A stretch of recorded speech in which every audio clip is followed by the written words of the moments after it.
You could literally give it all away and you will end up with more than you even know what to do with. And I've had that over the last year. I keep on telling myself that. Like when you go to the restaurant and someone is like, yeah, I want to get the expensive thing. It's like, we don't have that kind of money. We don't have that kind of money. We can't do that. And then I hear that voice that says, you'll always have enough. You'll always have enough. So this one's a different one. It's the first one I'm going to be speaking about my own experiences with all the different podcasts and what I've learned from it, kind of summarizing what's there. So if you're curious about some of the big nuggets, some of the gold nuggets that came out of it, feel free to check this one out, and it may inspire you to, kind of know which episode you might be interested in. Hope you enjoy. Hey, everybody. Welcome to the show. Today, the guest is me. That's different. I don't normally do this. It feels weird. I actually don't know how people on YouTube do these hour-long talk to the camera type things. So I will do my best to share of my experience, and hopefully in an interesting way. And I appreciate you being here. So I'm going to talk a bunch about how this podcast came to be, what I've learned, what the journey's been like, and let's get it kicked off. So I've wanted to do a podcast for quite some time.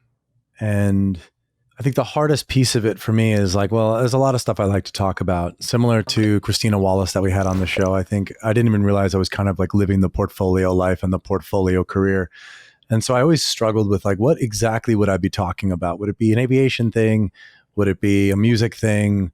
What other random crap that I'm into would be the thing on the top of the list? So I ended up trying to get to the heart of like, what is that thing that I'm really after? And it really touched on the fact that I've really struggled with fulfillment most of my life, is that I'm definitely one of those people. I believe I've had more than I appreciated at any point in my life.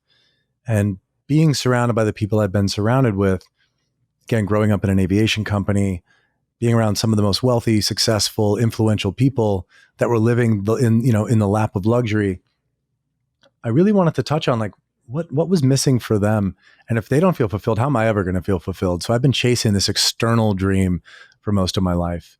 And the way that the show came to be and the way that the name came about was, I remember when I was little, I had all these dreams of, oh yeah, I want to have the big jet and a big house with 16 bedrooms or something stupid that was completely unnecessary. And, it's, mansions and all the fancy grounds on the North Shore of Long Island and the home that has on a ski mountain somewhere. Like when I was young, that was kind of the dream. It was all these silly, I want to be a rock star. I want to be Axl Rose. It was all these things about like external stuff, but I never had a single thing that was about who I would be as a person and how I would feel. And yet when I was really honest with myself, it was all about chasing a particular feeling, right? It was, I want to feel good, right? Like on some level, I just want to feel good. And it's such a stupid word, like good, right? How are you doing? Good. But that's it. Like that was it for me, is I just want to feel good. And what does that really mean? How do I even define that? And I think for so many of us, it was like, oh yeah, I have all these external things that happen, and then I'll allow myself to feel good. So I was thinking about, again, these were my early dreams, and following those things and having, success and living all these amazing things and not feeling good yet. I was like, well, I guess that's not really my dream then, because my dream was not the stuff, it was the feeling, and I didn't get it. So I think just getting a chance to talk to some people and hear people that had been on that arc of like, yeah, I got everything. I had the wife, the kids, the house, the jet, the business, everything. I looked amazing from the outside and inside. I just didn't even want to be here. When I hear those people's stories and I hear them go through that journey and then find on the other side that it was actually the simple things in life. It was like a beautiful Tuesday, right? It wasn't like a crazy vacation or anything fancy. It was like just being with my family, being with my kids, playing with my dog, doing the work I do, eating the food I like, sitting outside, watching squirrels run around. Like when I heard those things, I was like, that's crazy. That seems so boring. But then it kind of started to make sense. Like they have a dream beyond. So that was kind of the origin of it. I know it's a little bit of a drawn out explanation, but I really wanted the words to matter. And I am quite the perfectionist, and I get really caught in loops about creative stuff. So the concept of that dream beyond was, I think it's something I really hold a lot. And I love asking people about that, which is like, all right, whether you lived your earliest dream or not, whether you got there or not, what's the next one that you have, like the one you may not have even thought about it. And that, to me, I think we just learn so much about a person when they answer that question. Like, given everything you know today, what is the thing that really matters to you, which is another way of asking that question. So I'm really proud of the title. I'm proud of the name of the show. I'm proud of what we've done. And mostly because I think I entered it, at first I was like, why am I doing this? And a lot of times I ask myself, I do a lot of things I don't know why I do it. A lot of times I just run ahead and I'm like, similarly, like I feel like I want to do this. It's never, and that's a foreign thing for me. It's like, right, it just makes me happy. It makes me feel good. Or for some of you artists and creatives out there, you almost feel like you have to throw up, like you almost need to vomit something out of yourself. It's like, if I don't create this thing, it's going to destroy me from the inside. And in many ways, it was like, I have this desire to tell stories. I have this desire to share things, but I also didn't want to be the center of attention, which is why this is such a weird show for me. It's weird for me to be the center of attention. In fact, I have a lot of imposter syndrome that comes up that's like, what the hell do I know? I just interview people that do cool shit. So I appreciate you listening. If you're still listening and haven't gotten bored by what I'm sharing, and just know that this is a really big transition moment for me. It's a hard thing. In fact, I was asked when I first launched the podcast, I was told this was supposed to be the first episode, was me talking about my life and who I am and why the dream beyond. And I scrapped it. And I said, no freaking way is it going to be about me on the first launch. It feels so self-indulgent. But here we are. I don't even know how many episodes in. It's been quite more than I honestly thought I'd ever do. And I thought this might be a cool time to reflect on it and kind of talk about some of the people I've met along the way. And I'm just going to riff with that a little bit. So I'm going to quickly go through the list and talk about what I took from some of the more impactful things that I heard. And it was really awesome, actually. I'll talk about how I even started the podcast because I knew I wanted to do it. I was like, why the hell would anyone say yes to me? I don't have this massive audience. I don't have any acclaim or fame or anything like that. And I was at an event on the Intrepid. And the speaker at this event was a guy named Chris Strickland, who is the first episode I ever did. And he spoke about his experience of ejecting out of a F-16. He wasn't supposed to survive and all this crazy stuff he went through. And man, oh man, I was nervous when I went up to him and I said, I know this is crazy. I'm a pilot, but we have a lot in common, trying to figure out a way to build some rapport. And I just said, would you be open to potentially doing my first podcast? I'm looking for someone to do it. And I run an aviation company and I just think your story would be amazing for people to hear. And thank God for Chris. He also believes in doing things that matter and doing things that are meaningful, less than just optimizing for furthest reach, biggest money return, all that stuff. And so he took a gamble on me and really kind of coached me through. It was like, I'll make sure you get through it. I mean, this guy had media training from the Air Force. He knows what's up. So it was really valuable for me to have that experience and have someone who took a gamble on me. By the way, my fiance just walked in to try to give me lemonade. This is the best episode ever. We are just crushing it right now on my solo show. So yeah, it was very sweet. I looked over at her with daggers in my eyes, why are you walking in the middle of this episode? So yeah, I think that I got really lucky. And on some level, I do attribute a lot to luck. And I attribute the show to someone like Chris. I mean, really, it's kind of getting to what is success in your own terms. That's one of the things he talked about. And he talked about his creative process when writing his books and dealing with trauma and triggers. And it was the perfect person for me to start with. So I'm so grateful that I had that at the beginning. From there, I got to talk to Mark Moses. He runs CEO Coaching International. And, he really got into this idea that you actually can do anything you want if you could get out of the way of your own belief. And I know it's so soft and frou-frou to hear that. It's come on, really? What is this, a Disney movie? You just have to believe and then it works. But the other side to look at it is if you don't believe it's going to happen, it's 100% not going to happen. 100%, there's no freaking way you're ever going to do it, right? And so I think that Mark really touched on that idea of whether you're delusional or not, doesn't matter. If you believe it's possible, at least you're going to be in the game. At least you're going to have a chance of it happening. If you think it's never going to happen, you're just limiting yourself, and that's the end of the story. So I really enjoyed that with Mark. Chip Conley, what an interesting dude. I was fortunate to go down and check out Chip's Modern Elder Academy. And, this is a guy who's been an advisor for Airbnb. He was big in the hospitality world. And it just talked about having a heart attack or, going through all these experiences where he almost died. Actually, I think he told me about someone else who had a heart attack. I can't remember exactly what his medical issue was, but he had almost died. And he talked about kind of coming back from that experience and reframing what really matters. And for him, fulfillment is obviously a lot of what drives him. And what he built in Mexico, and I think they have a location in Santa Fe as well, is really this space of when you're navigating transitions in your life, most people have never told you how to do it. And it's terrifying. We think I want to go and be a millionaire. That's a transition, right? I'm broke. I want to be a millionaire. You got to go through a transition. And, or like, hey, I'm going to get divorced and I need to go through that transition. Or, oh man, I just lost my job and I need to go through that transition.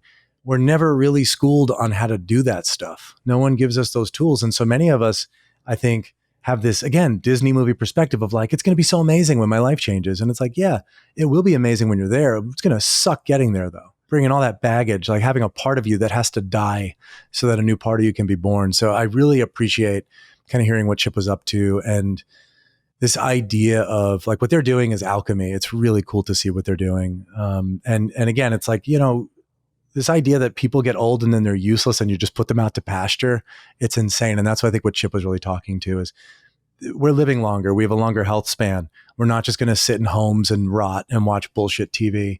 We want to do stuff. We want to help. We want to share what we know. So I really love what he's trying to do to help people have a much richer life on the back half.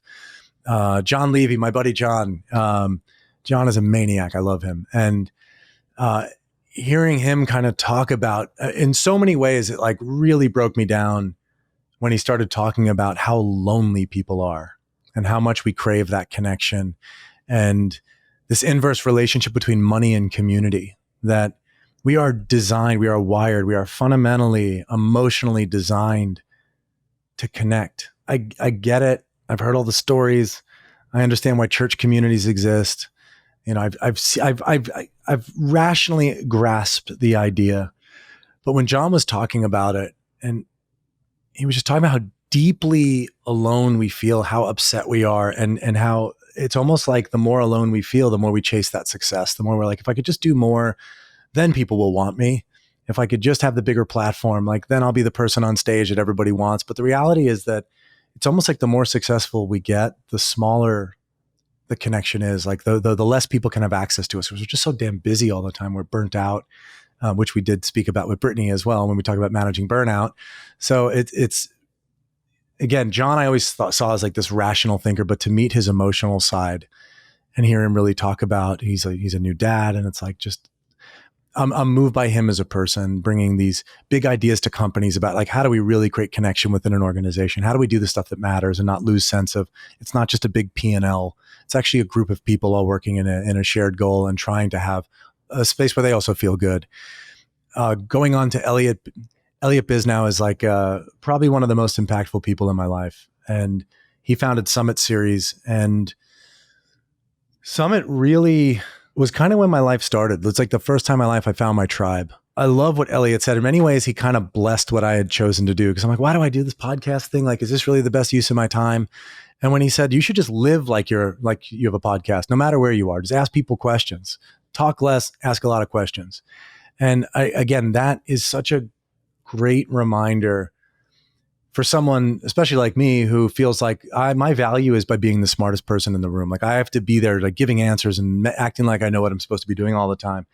And instead, someone like Elliot is like, actually, you don't have to know anything, really. You could just sit and ask really powerful questions and people feel seen and they feel cared for. And that's what true connection comes from. It starts to create the foundations for intimacy. And again, what he's done in building the entire Summit community, along with the whole team that's there, has been the most profound shift in my life. I would almost say that I figured out who I was because of the Summit community, because I was like, I don't like that. I do like this. There's all these new things I've never heard of. And just in resonance with people that I would have never imagined spending time with, I really found out who I really was. So really, really great episode. And again, super grateful for his friendship. John David Mann. Wow. The go-giver. I've felt pretty selfish most of my life. And it's something that I actually would shame myself for. Because like, I want to give more. I hear about all these people. I have so many friends, especially from the Summit community, who are out there like, we're building these things that are helping starving people in Africa, and we're going to affect 1 billion lives in a positive way. I spent most of my life in survival mode. Like I truly have been like, there's just so little that I can give to others without feeling depleted or without resenting. I don't know if any of you experienced that, where you're like, I really love this person and I want to take care of them, but I resent them because now I have to do shit for them all the time. And if any of you guys have pets or kids or partners or any other humans in your life, basically, right? Like we all, if our system's working, we really want to take care of those that we love, but we're generally so bad at boundaries, and we're so bad at like creating those relationships of like, look, I love you, but I can't give you that right now. Because if I really did do that, I'd be like, shame on me for not having the energy to give more of my love. John's book, The Go-Giver, was such a simple and powerful reminder of, honestly, there's nothing else to do. There's nothing else to do. If you just show up in service of other people and take care of all their needs, not only will you get that feeling I've been chasing, the feeling good thing, but it's actually what businesses do. Like it's so funny. I'm like, how do you make $1 million? To help everybody. How do you make $1 billion? Help a lot more people than that, right? How do you make way more billions than that? I actually don't know the answer to that, but I really do believe that fundamentally we do villainize a lot of how wealth is generated. But at the very fundamental, when it works well, when it's done right, if you help millions and millions of people make a little change in their life, let's say each of those millions of people gives you $1, you have millions of dollars. If you help one person make a major shift in their life, maybe one person gives you $100,000, right? So just do the math. You want to help 20 people have major shifts in their life? Maybe that's $2 million. You want to help 2 million people make a small shift? Maybe that's also $2 million. And this idea of like, if you truly are just a person who just keeps giving and giving and giving, and you're giving from a place of love, not a place of obligation, not a place of fear, which again is why I think I was so resentful. I mostly gave out of obligation or not wanting to feel my own shame. When I'm truly giving from love, I don't know if you've all experienced this, but it actually energizes you.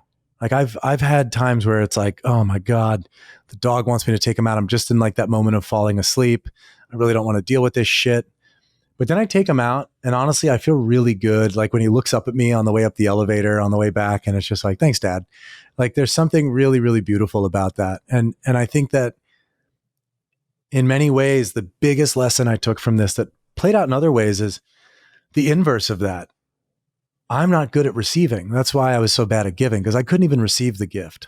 So I'd spend all this time feeling like I was depleting myself, giving myself away. And yet in reality, of course, I was never feeling full, because even when people showed up in service of me, my parents, my siblings, the company, my friends, my partner, even the dog, right? The dog would sometimes know I'm upset and come cuddle with me. Even when people I love would show up in service of me, I couldn't even take it in. So it was all my doing, right? I was giving out of obligation and I wasn't willing to receive. So I think that what I took from that book as well, the concept of the Go-Giver, was that when you're the giver, when you are the one giving the gift, you actually win twice. Right? Because you actually get to bring joy to someone else that you care for, which there is truly nothing better, right? Like if our mirror neurons are working and our emotional systems are all working, right? When you give something to someone you care for and you watch their true sense of like, oh my God, thank you. I really appreciate this. I feel your care and your action. Not only do you get that joy, but then you also actually feel really good inside of yourself, right? It's not just seeing that you helped someone that you love, but you also get that kickback. And more I've realized that when I feel like shit, I just need to go do something nice for someone I care about. And it's like that. It's better than, I mean, I've never taken Prozac. I'm assuming that's what that's for, but I think it's like the natural Prozac. It's like, go to the gym and give something to someone you care about. Those two things, I feel like really push us forward. So the Go-Giver is such a powerful tool, and it requires something that I think is also really important to mention is it requires trust and a sense of like, there will always be enough for me.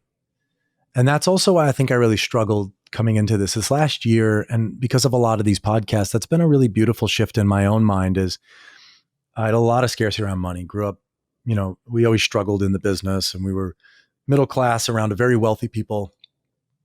And so I always had this sense of like, we have to save our way into wealth, which isn't how money works, by the way. You just can't ever save enough to become wealthy. You could save a little to like have a decent nest egg. But in reality, if you want to create real money, real wealth, a real business, you got to spend stuff. And so most of my life was like conserve, spend less, simplify, reduce the amount of burden on my life financially. And the big mindset shift for me over the last year has been like, I don't like that feeling. I never liked it. It's like, oh, cool. We saved $1,000. Who gives a shit? It's not going to change my life in any meaningful way. You could literally give it all away and you will end up with more than you even know what to do with. And I've had that over the last year. I keep on telling myself that, like when you go to the restaurant and someone is like, yeah, I want to get the expensive thing. It's like, we don't have that kind of money. We don't have that kind of money. We can't do that. And then I hear that voice that says, you'll always have enough. You'll always have enough. It doesn't say you're going to be stupidly wealthy. It doesn't say any of that shit. It just says you'll always have enough. And I think what I take that to mean is for what really matters when it comes to the joy, the love, that like feeling of feeling good inside of you, you'll always have enough to have access to that feeling. All the other stuff is bullshit. And I think that's kind of the point I take from The Go-Giver is we invent all these reasons that we can't be giving, and they're all bullshit. I'm so moved by that book, and I really hope that if you haven't listened to that podcast, I hope you find your way to it. Justin Donald, Justin's such a cool guy, and I love anybody that really knows themselves to the level that he knew himself, which is like, yeah, I don't really want to like do a lot of work stuff. I really would be more interested in building a life that has that richness of family and richness of being there to watch my kids grow up. And not only that, like, let me help other people do that too. I think that most of us get caught in a system and get caught in the wheel, and we end up getting run over by the things that, yeah, like we're going to work to make money, but then it's like it kind of controls us the other way, which is like, actually, I've given my entire life away to work and I missed all the life part. So I really love what Justin is teaching people is like, how do you create some of that passive income so that you can do more of the things you want? And by the way, Justin's point isn't like just to go and do nothing, right? It's not like make a bunch of money and then sit and do nothing. It's like, no, make a bunch of money so that money's not in the conversation when you think about what you actually want to do with your life.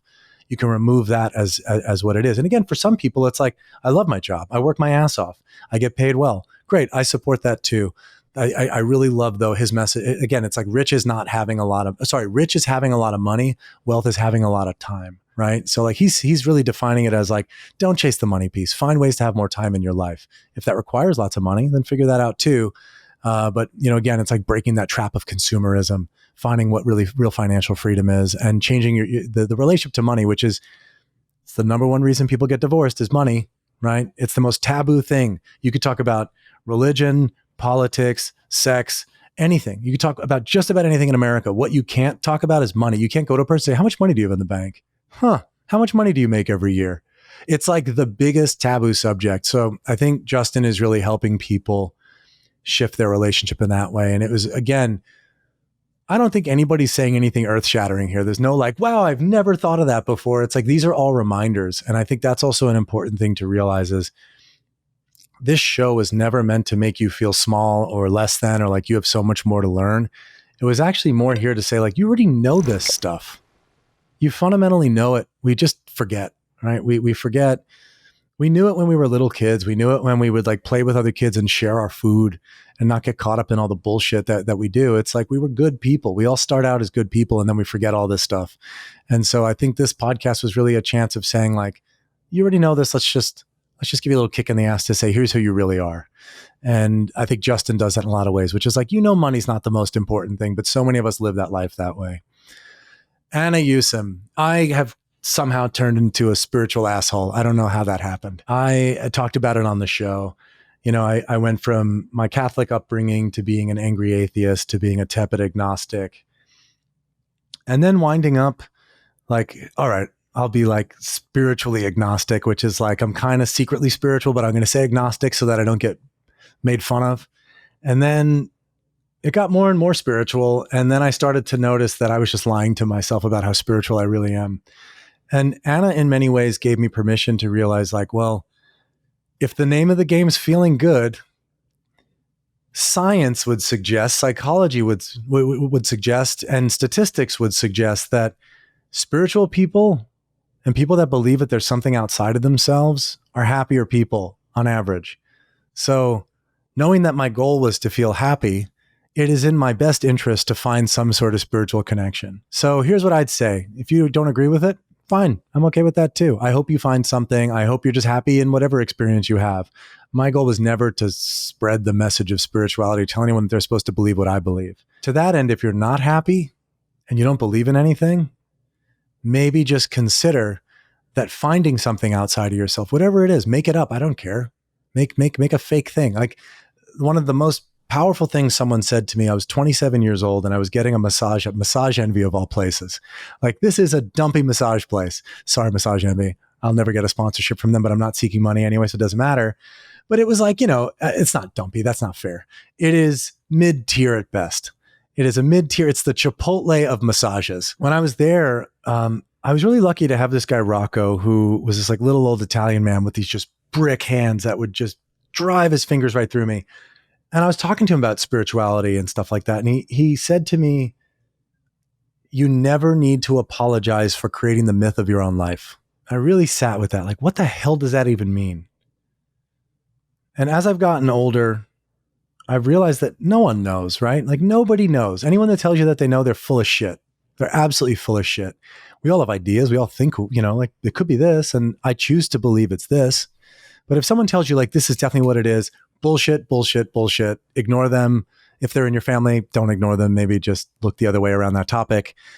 But I think that anyone that absolutely thinks that they know is kind of missing the point. And it's inappropriate for any of us to go around shaming someone for their belief system, right? Unless if you have a belief system that says like, I could go around murdering people, like maybe we should talk about that belief system. If you're hurting other people with what you believe, I'm going to disclaim the shit out of that and say that's not acceptable. But if you're not hurting anybody and you believe whatever you want to believe, great.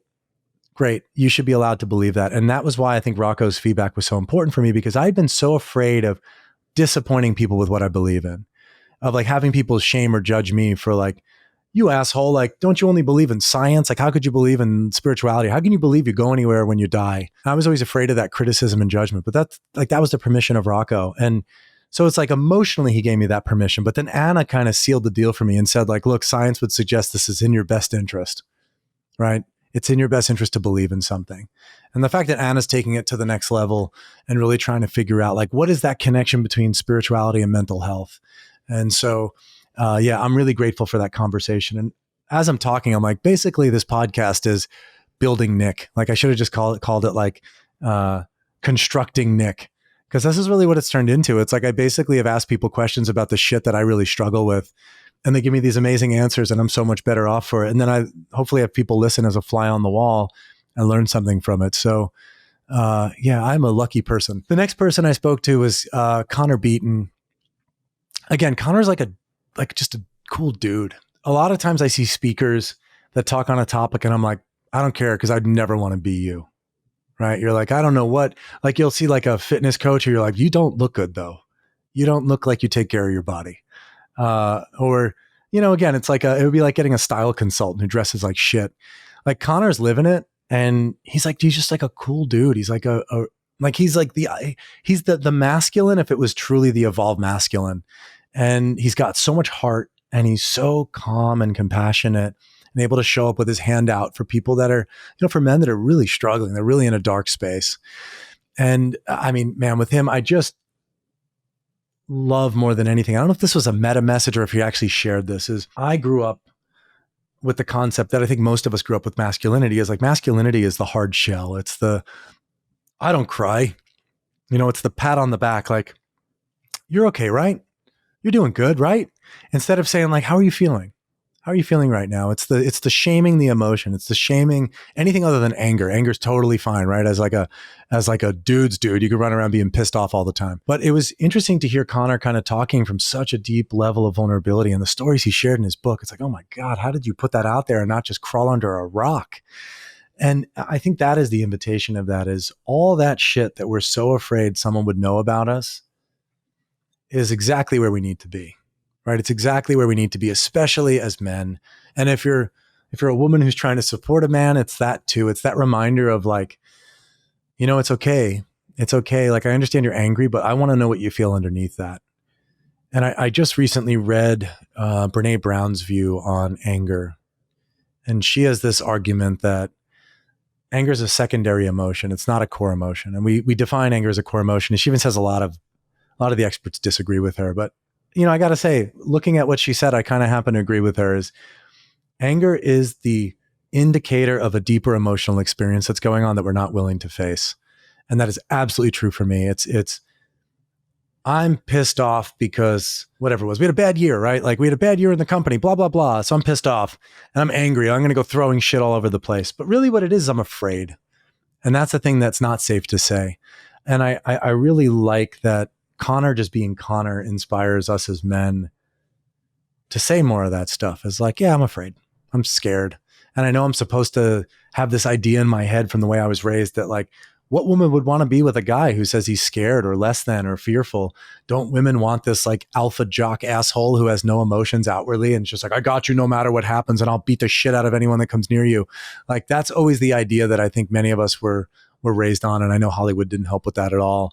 But again, that's what I really appreciate about Connor was we have a lot of rewiring what our early concept of manhood are and turning it into what real manhood looks like, what real masculinity is. So, man, glad he's doing the work and just glad to know people like that. Bill Donius is the next one I got to speak to, the next person. And Bill has become a very significant figure in my life in a strange way. Is like, I'd met him years ago at a conference where he was teaching people how to write with their left hand, basically, or their non-dominant hand. Because for you lefties, I know it's the other side. And I was like, it's cool. It's a cool tool. It's a cool tool to like unlock creativity or to basically get past your own filter, right? A lot of times, especially in the creative process, if we're really frustrated, it's often we're frustrated because we're filtering as we're trying to create. We're like, this is stupid. That's dumb. This isn't good. No one would like that. And it's like, no wonder why nothing's coming out. And so we get stuck and we get these creative blocks. Bill's process is really powerful for just, without even realizing how, you just bypass all that stuff. You're like, I'm just going to start moving my hand on the page and see what comes out. Now, again, super cool. I love that. I actually got to go to Chip's Modern Elder Academy to see Bill do this for days. We got to go through, it was like a whole course, and he taught us a lot about it. But what I didn't expect out of this is, again, people talk about journaling, the importance of journaling on a daily basis. And when you journal and you kind of free flow your journaling, you get to learn a lot about yourself. Well, I started using this process where I would journal with my right hand and then I'd switch to my left hand. And it was insane. I started to see conversations happening between different parts of myself. And if I can't, like, it probably sounds on the surface like you're out of your freaking mind and you have multiple personality disorder. For what it's worth, and this will be a future episode, we're going to get into parts work, internal family systems. Like, it's an incredible, it's an important modality of therapy. And the reason why I'll say you're not crazy as a person when you do this is our brains are parallel processors. So we don't process linear information that way. If you think about it, we learn that in different contexts, we need to be different people. Right. So if you've ever noticed, like when I'm with my mom, I'm different. When I'm with my brother, I'm different. When I'm at work, I'm a different person.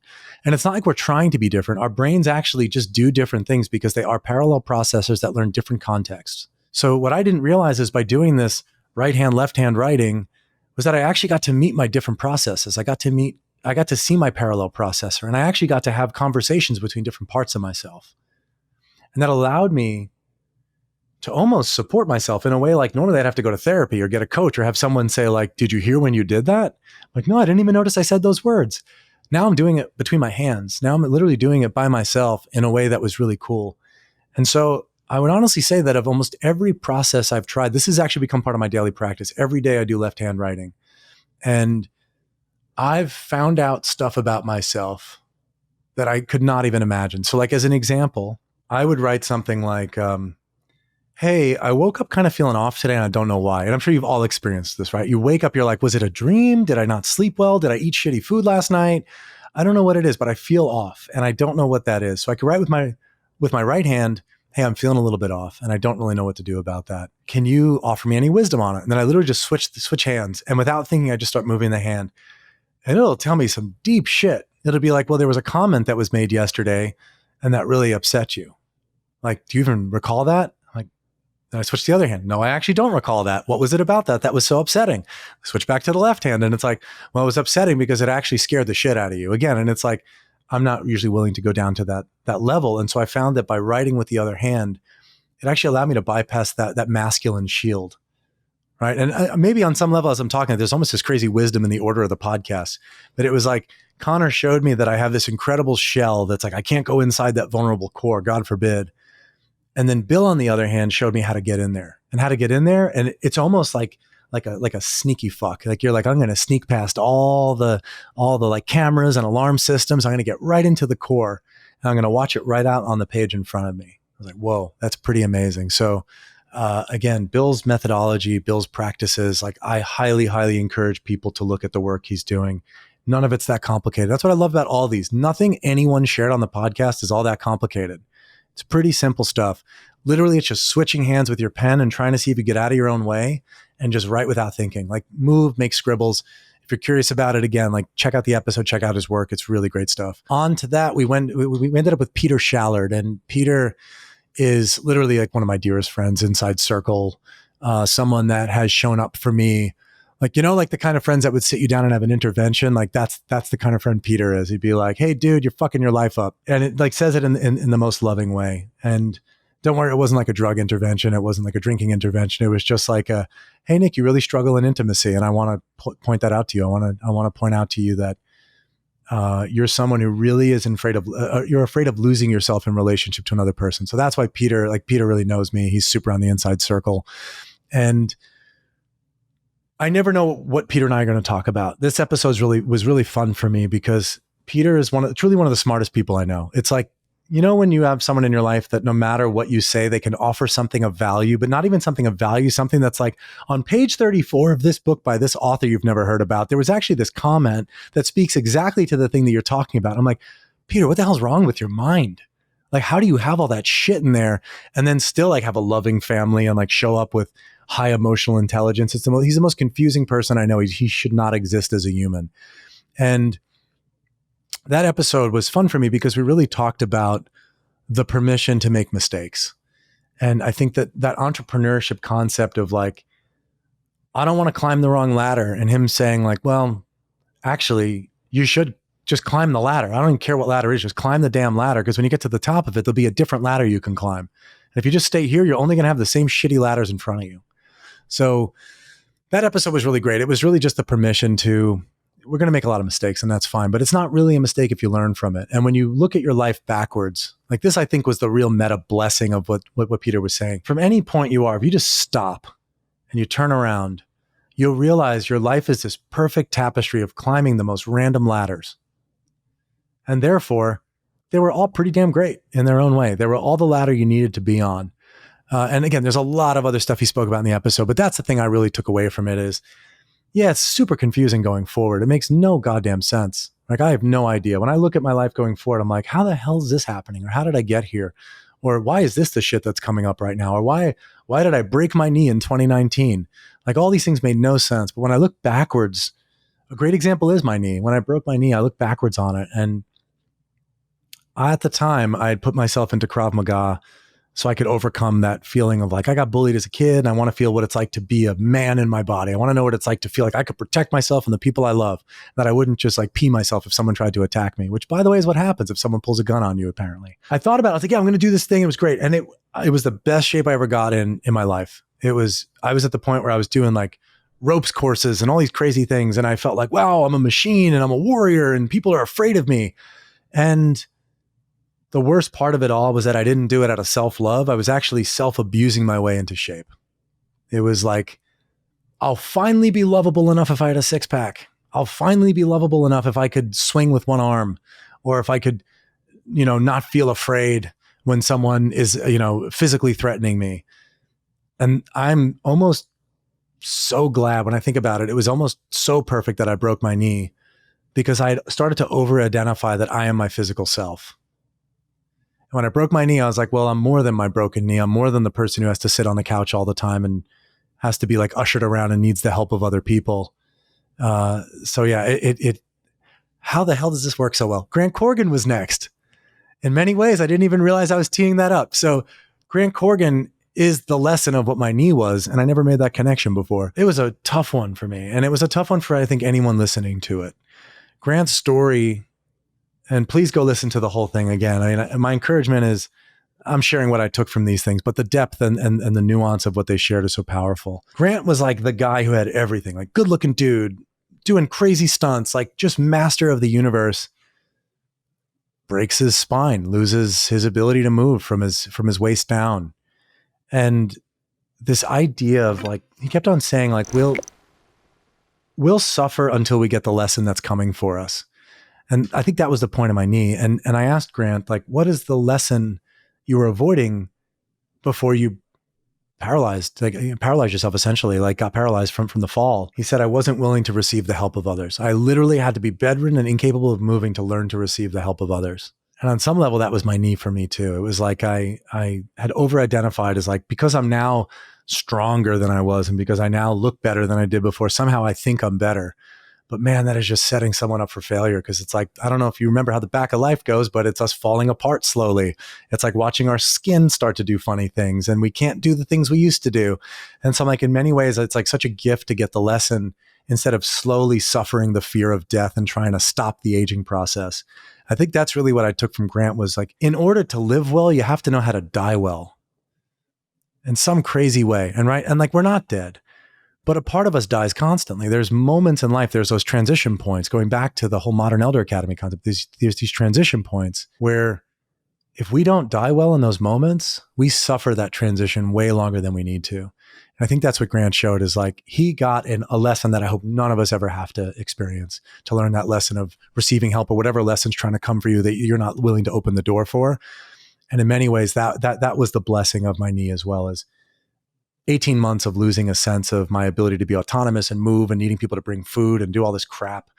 But yeah, great lesson in looking backwards. So again, talking about closing the loop on Peter and talking about Grant, amazing episodes. Wow, there's so many other ones, and I know I'm going really long, so we may have to make this a two-parter. But I also want to say thank you to Ashley, who's been helping produce the whole damn thing and put it all together and coordinate my life and the podcast and just everything.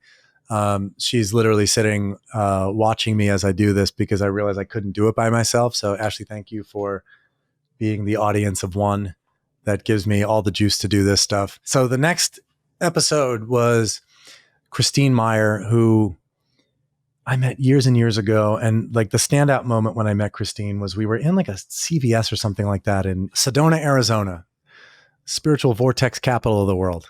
And we were in the CVS, and we ended up being like, we found a whoopee cushion, and we were like, she's like this amazing mature adult and I'm not. And so like, we're just sitting there like making fart sounds with the whoopee cushions. And it just became like this bonding moment of like, I love that she doesn't take life so seriously. It was such a good reminder of like, don't take it so serious. It's only as hard as you make it. And that is like truly the essence of, I think, what Christine gave me in that episode, and just in who she is as a person, again, is like, why are you so attached to making life so hard? And what are you getting out of that? And when you realize that, or definitely when I realized that I was so attached to the idea of life being hard because it somehow justified my path. If life was easy, then I had to actually grieve the fact that I had just overcomplicated everything. So I'd fight her tooth and nail, like, life's not that easy. In fact, we have an upcoming episode that's going to be the follow-up to that with her. It's just like, life can't be that easy. And it's like, all right, fine. Like, I'm not going to argue with you. Go and keep doing that. Like, if you want it to be hard, that's fine. The other thing that I think she really, like, I actually got emails about this. I got messages from people about this.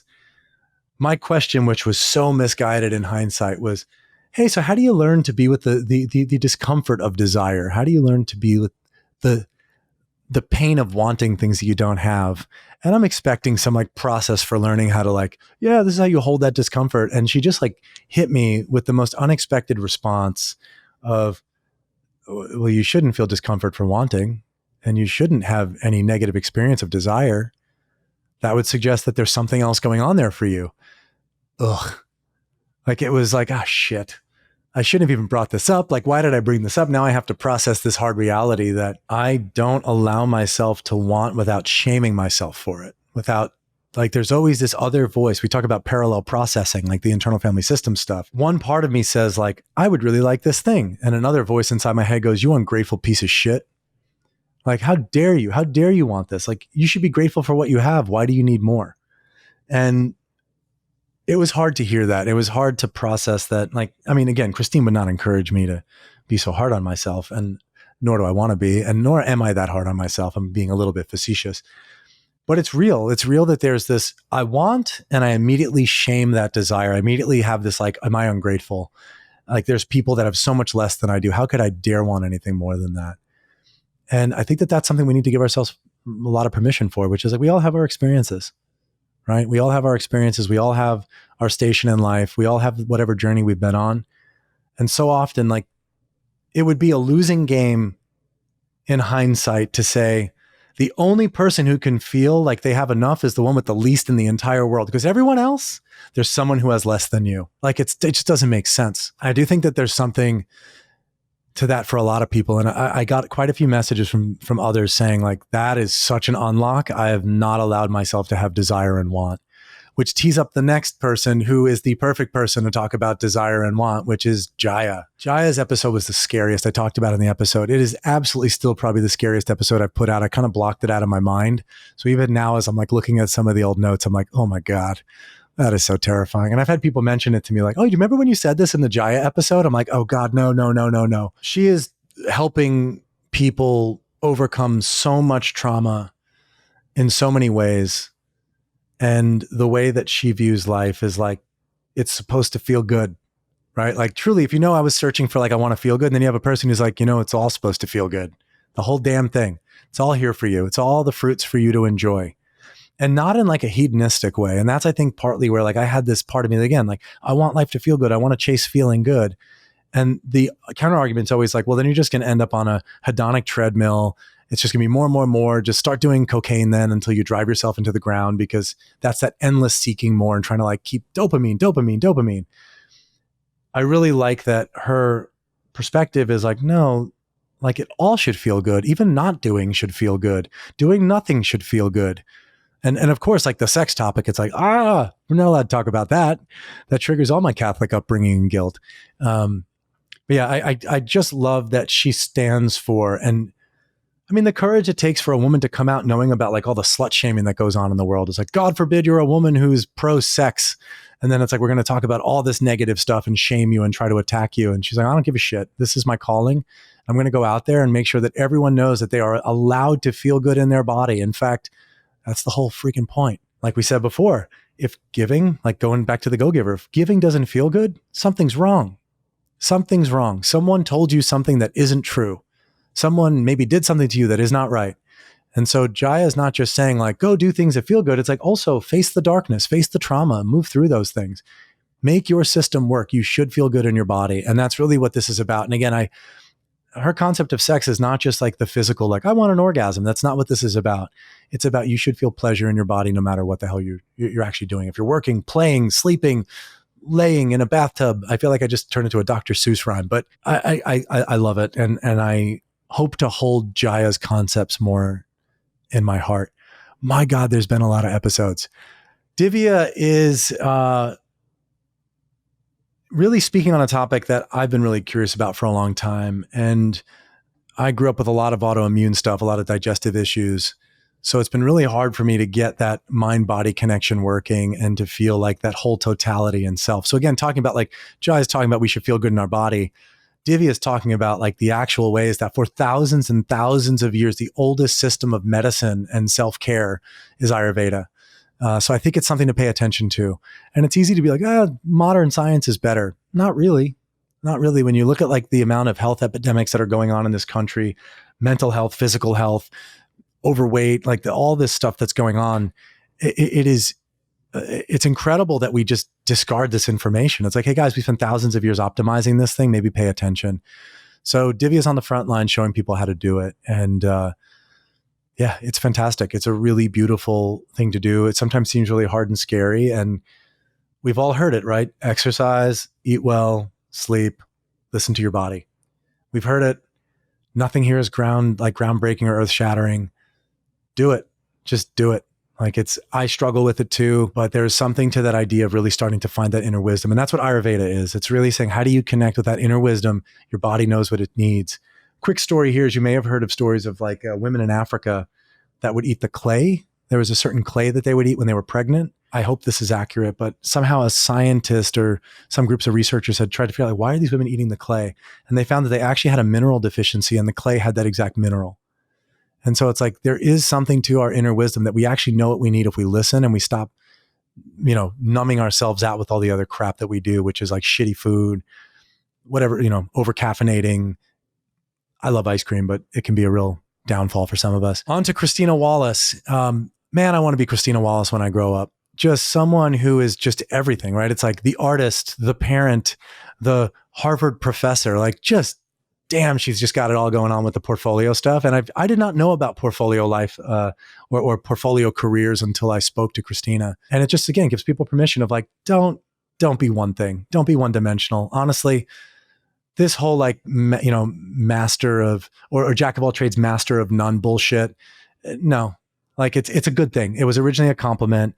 Don't try to just master one thing. I've met some of the best people at like the best guitarist in the world or the best physicist in the world. They're boring.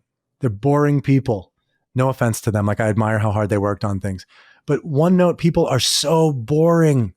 Don't be your boring self. Like go rich, be all the things, chase all the things you're curious about, be as multidimensional as you want to be. And if you do want to be one note, I apologize. And actually I don't, because you're boring. I still don't want to hang out with you, so I don't feel like I have a lot to lose. Brittany Jewett is our last one that we did. And man, Brittany has become a coach for me in really helping me face some of the things that I find really challenging. In the same way that I'm afraid of what masculinity is supposed to look like. It's like I'm supposed to show up a certain way. The most toxic role or title I've taken on in my life is CEO. I don't know how to do that. Now I do, but actually that's not even true. I still don't know how to do it. That's probably more accurate. I didn't know then, and I still don't know now. That's probably the best way to say it. There's no great guides for what it is to be a CEO. There's a lot of ways to learn the tactics. There's a lot of ways to, like, you get your MBA, or you could, follow the guidebooks that are like, this is the optimal leadership strategy. The reality is that CEO is really, I don't know, there's so much more responsibility there. And again, this goes back to the spiritual side of it. Is like, my job is to bring my heart to the company. My job is to build something that I could not live without, right? It's like something that I'm going to put my ass on the line and do something that statistically makes no sense. We know all the winners of business, but we don't hear about the thousands of businesses that fail, right? We don't hear about these people that put everything on the line. Their families have suffered because they gambled all of their savings on trying to build a business and it went to shit. That, to me, is what I think of when I think of like what a real CEO is. It's someone who's willing to say, like, I believe in the mission of this company so damn much that I'm willing to put my entire ass on the line, my reputation, every waking moment. Because the reality is, when a company takes a left turn, the CEO's on the front lines with everybody.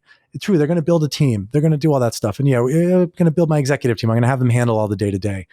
But this is the person that is ultimately responsible for everybody. Like, they are the captain of the ship. And so I do believe that no one told me, hey, Nick, the entire hierarchy of business is upside down. You're not at the top of the pyramid. You're actually at the bottom because the shit rolls downhill, right? You're in service of everyone on the team. You are truly a servant leader. This is not like you run around saying, because I'm the CEO, you do what I say. That's bullshit. That's the old way of business. And I think in a lot of ways, what Brittany is helping people do is by saying, this is about people first. That's all a company is. It's about the people first. And you're trying to create a shared mission and a shared vision and shared goals.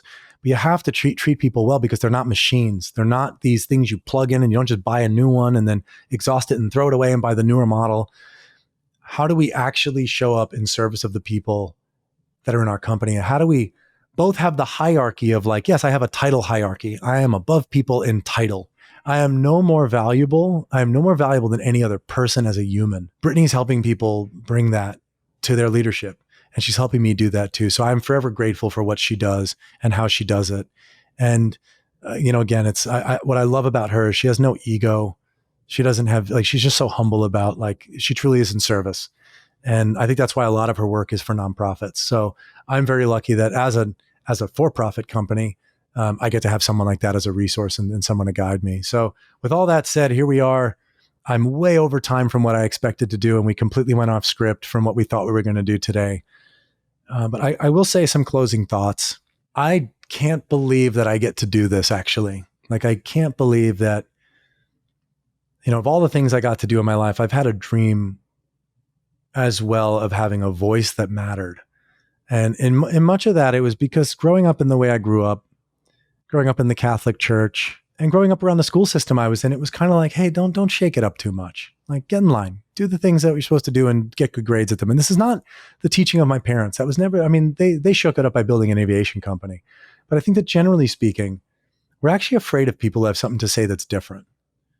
Most of us fear it because if they're right, God forbid they're right, and they say something that is different from what we believe, we may have to face ourselves. We may actually have to look in the mirror and say, shit, there's something that I fell short on, or there's something that I need to go work on, because now that I know it's a problem, I'd be a shitty person if I didn't do something about it. But when I'm ignorant, it's fine. I don't have to do anything when I'm ignorant. And so I was always the person that was like, I don't want to make anyone feel uncomfortable. I don't want them to reject my ideas. Like, there's so much shame that would come along with that. I'm not interested in being, actually my friends would argue, but I'm not that interested in being that provocative. Like, I'm not really looking to poke people in the eye and say, like, hey man, look what I'm going to throw your tables over. That was never the spirit of it. At the real heart of this, to be able to share stories of others that I admire and respect, And to share about the places that I'm still feeling like I have a long way to go is crazy to me. Like I never thought that this would be possible. And to hear that it actually helps others is even more crazy to me, especially when it comes from people that I'm like, wow, I look up to you. Like I thought that you're the one who has it all figured out. And you're coming to me and saying like, Nick, thank you for sharing that. That's actually what's true for me too, under the surface. In all honesty, like I've, over the first year of doing this, there have been moments where I'm like, why do I do this? This is crazy. Like it is my art. First of all, it was never meant to monetize. I don't want to monetize it. I don't care if I ever make a dime on it. It was all about art in the way of like good art is meant to make you look at yourself. Like I heard that description. I think that's true. Really good art is not about showing the artist off and be like, wow, you're amazing with a paintbrush. It's meant to make you feel something, to evoke something within you that maybe you didn't know or didn't feel before. And so my goal with this show was really to make people, not to make people, to allow you the space to feel something that maybe you didn't know was there. And if this has done it even a little bit, then I have to keep doing it. And I wanted to stop multiple times. Ashley told me to keep going. Some of the emails I got told me to keep going. Some of my friends came in and were like, no, you should absolutely keep doing this. So I'm going to keep doing it and know that there are times where I'm like, this still feels very self-indulgent. But I have to believe that in my heart and in my mind, if even one person is moved by this as I continue to do it, then it's worth it. Because again, that's my definition of art. My definition of art is that I do something, I give of myself. It's my act of service to share my experience through whatever medium I can in hopes that it may move something else outside of me or may move someone outside of me. So if you are moved by anything I shared, this is my ask. I barely ask for what I want. I would love to hear from you. If you listened to the episode all the way through, if there's anything that stood out to you, it means the world for me to hear something. In fact, like I've not asked anyone to help me promote it. I've not promoted the show all that well. I want to do more of that, but I do feel like I'm a little silly at that stuff. If you'd be so kind as to like write a comment about the show or just give it a review, even if you think it sucks, I don't care. I'd love to know what you actually feel about it. At least we're in a dialogue. So yeah, if it made you feel anything, please let me know. Post it somewhere if you can. Tell someone about the show if it moved you. And just know if you do none of that anyway, I totally appreciate you. And I just want you to pay it forward. If it has nothing to do with me, that's fine. Pay it forward. Take care of yourself. Go within, do the work, help others find themselves. I want to share the recipe for fulfillment that I try to follow. And this was given to me by an author I really appreciate who has been very fundamental in the way I've shaped myself over the last couple of years. But he says, if you're seeking fulfillment, there are 3 simple ingredients to create that.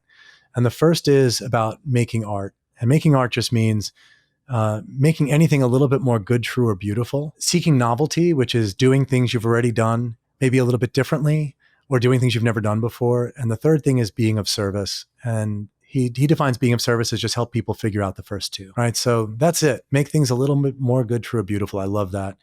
And do things you've never done before, or find different ways to do the things you already have. And then just help others figure it out. So that's really what this show is. By very definition of that, this is what this show is all about. That is my dream beyond, both to feel good and to know that I'm in service, that I'm a go-giver. So thank you for listening. I'd be amazed if you made it this far into the show. And I'm going to keep doing it. So hopefully you'll keep tuning in and all the best to all of you.